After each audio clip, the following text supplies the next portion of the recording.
Los terroristas deben ser privados del oxígeno de la publicidad del que dependen. Hoy en Academia de Incrédulos, la historia del Estado Islámico.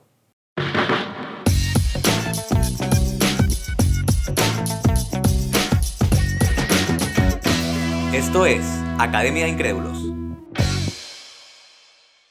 Hola, ¿qué tal? Bienvenidos a un nuevo episodio de Academia de Incrédulos. Para mí es domingo 14 de junio, para ustedes no tengo idea qué día va a ser. Los amigos más cercanos, lo escucharán cuando yo los coaccione, prácticamente los obligue a hacerlo. Y los que no, será cuando YouTube se apiade de mí y decida mostrar esto en sugerencias. Pero para mí es domingo 14 de junio, estoy muy contento de estar aquí con ustedes como cada domingo. Mi nombre es Yanio Marcano, quien les estará acompañando en la conducción, y en la producción y edición y montaje Vicente Ramírez. Este episodio, como todos, llega a ustedes gracias a Linien, estudio creativo, y el día de hoy, como anuncié en redes sociales, vamos a estar conversando acerca de la historia del Estado Islámico.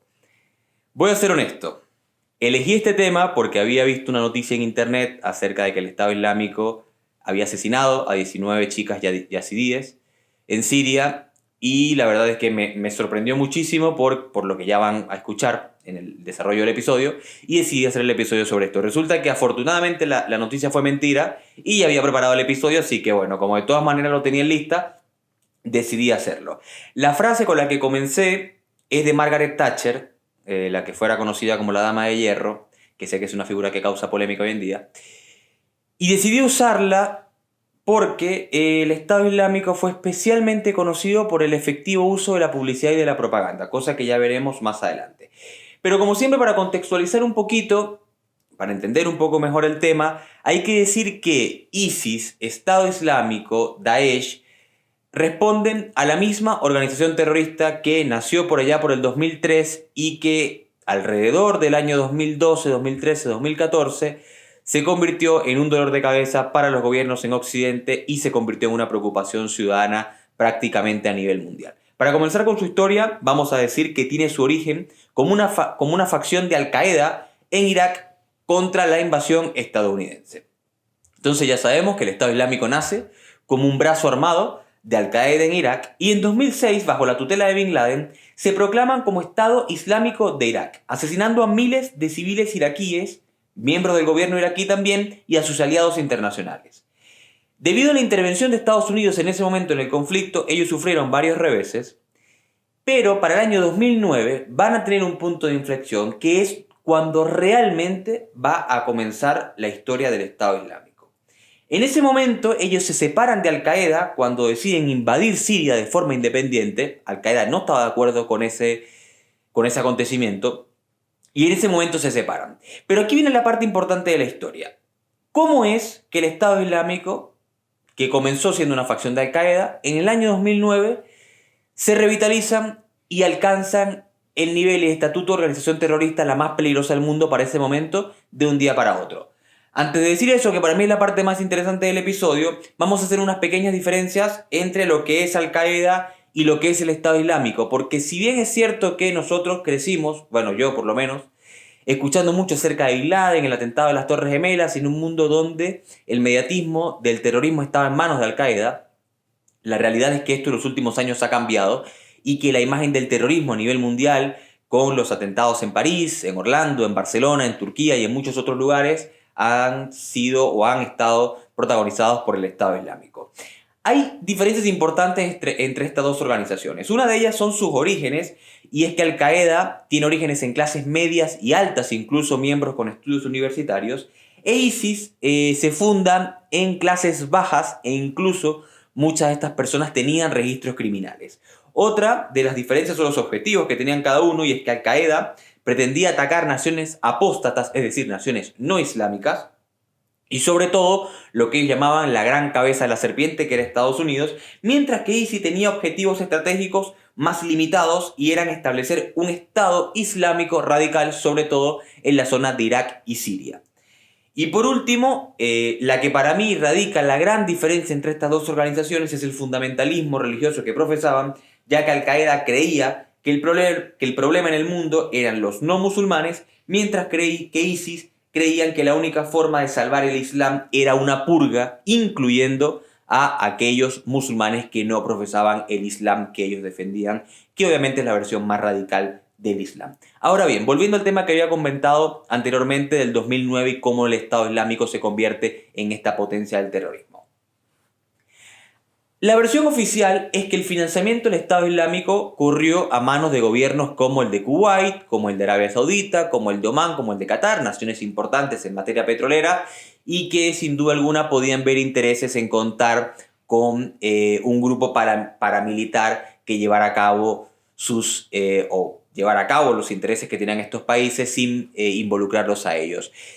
Pero mi opinión, y es una opinión que está sustentada en análisis políticos, en historia y en geopolítica, es que hay un actor aquí que nunca se ha mencionado o no se ha mencionado casi, de todas maneras en internet se encuentra algo, y no es una teoría de la conspiración, y es que Estados Unidos durante el gobierno del señor Barack Obama, en 2009, cometió errores estratégicos en política exterior garrafales que permitieron el nacimiento del Estado Islámico como lo conocemos hoy. Y ustedes me van a decir, pero eso es una acusación gravísima, pero ¿cómo que Obama? Si Obama es simpático, que es el señor Moreno, que se presenta en los documentales y le estrecha la mano a todo el mundo. Sí, bueno, el señor Obama, no estoy diciendo que Obama obviamente creó el Estado Islámico de forma intencional, obviamente no es así, pero lo que sucede es que para el año 2009 se va a gestar un movimiento en Oriente Medio que va a ser conocido como la Primavera Árabe. Todos nos enteramos de ella, lo vimos por Facebook, lo vimos por YouTube, por Twitter. Resultó ser que en Egipto se levantó una insurrección civil en contra del presidente Hosni Mubarak, lo tumbaron del poder.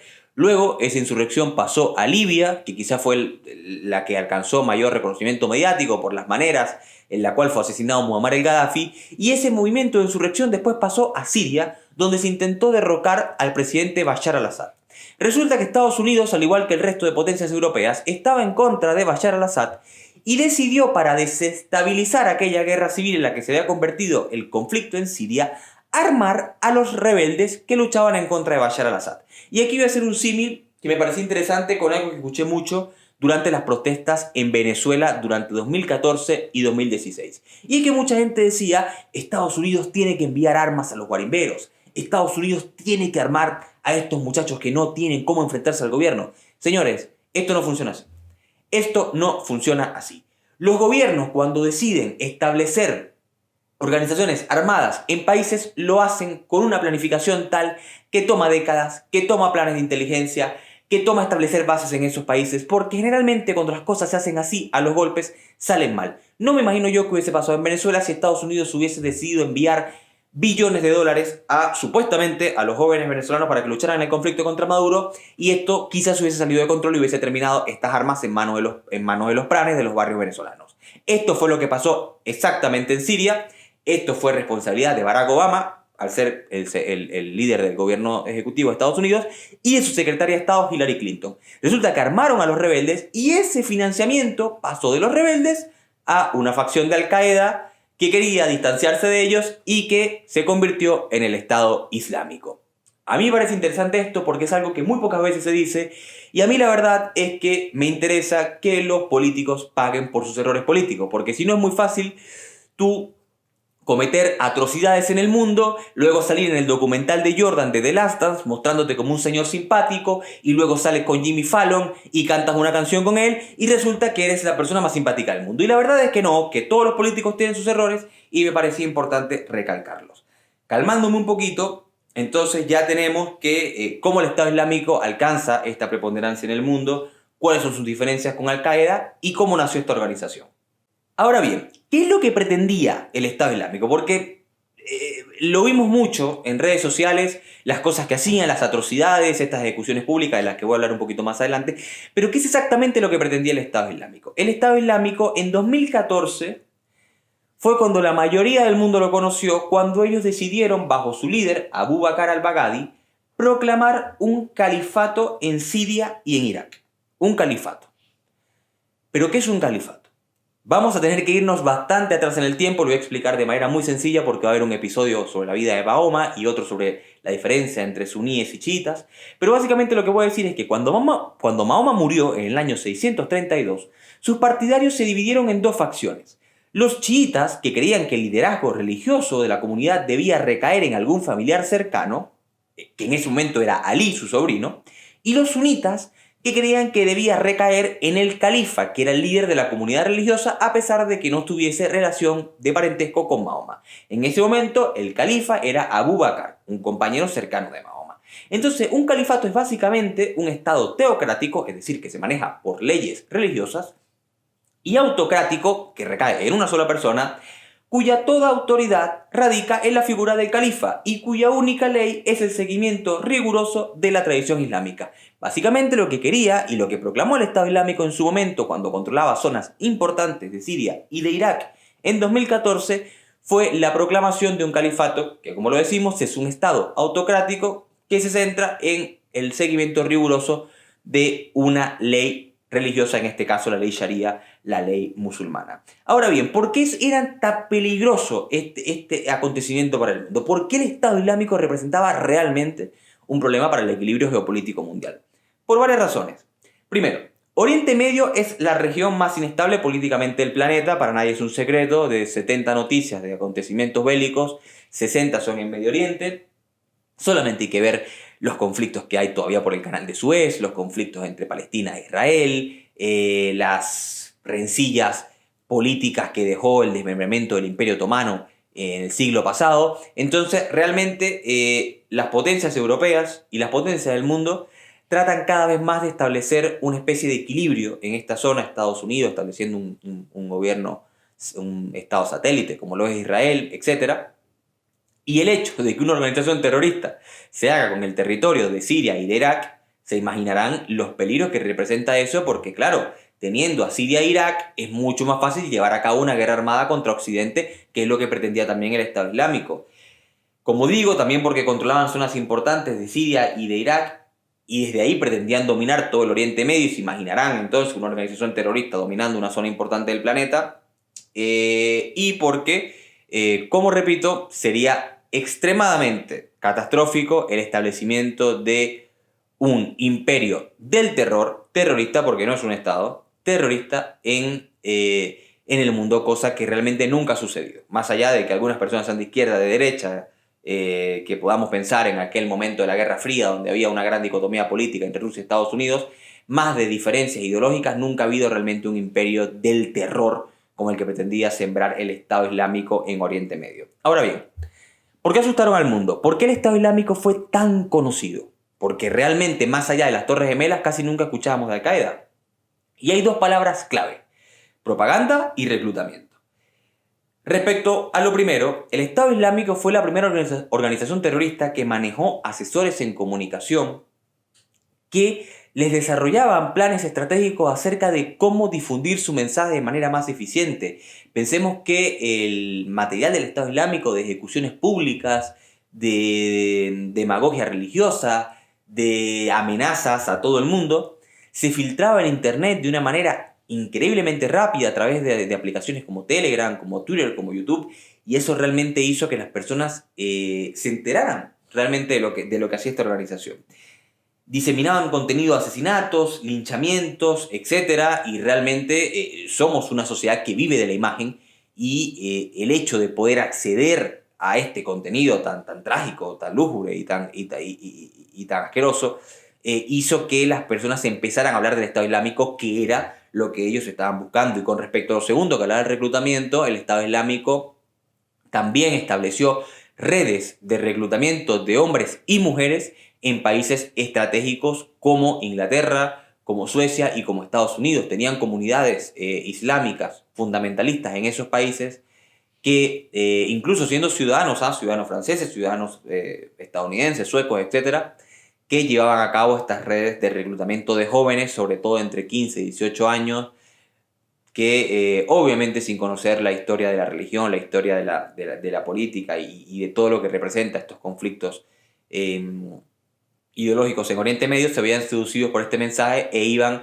a enlistarse en la fila del Estado Islámico. Por eso era muy común ver cómo en medio de los videos de linchamientos y de asesinatos podíamos ver a personas de tez o de etnias muy identificables con los países europeos, cosa que también sorprendía. Ahora bien, ¿qué queda hoy del Estado Islámico? Porque si bien en 2014 proclamaron su califato, inmediatamente después la comunidad internacional decidió actuar formando coaliciones militares para tratar de mermar su avance, su crecimiento, y para resumir, la influencia de ISIS empezó a disminuir entre 2016 y 2017, perdiendo bastiones estratégicos importantes. En marzo de 2019, la coalición internacional que acabo de mencionar tomó Baghouz, que era la última ciudad habitada controlada por el Estado Islámico. En ese momento, el retiro de las tropas americanas de la región de Siria significó que la batalla contra ISIS había acabado y que el Estado Islámico había quedado reducido a una mancha más en la historia del terrorismo internacional. Sin embargo, según algunos especialistas, la lucha no se ha acabado porque ISIS mantiene activas redes de reclutamiento y cuadrillas de milicias en algunos países con la intención de levantarse en un próximo momento. Como conclusión de esto, lo que voy a decir es que no se puede juzgar al Islam por esto que está pasando.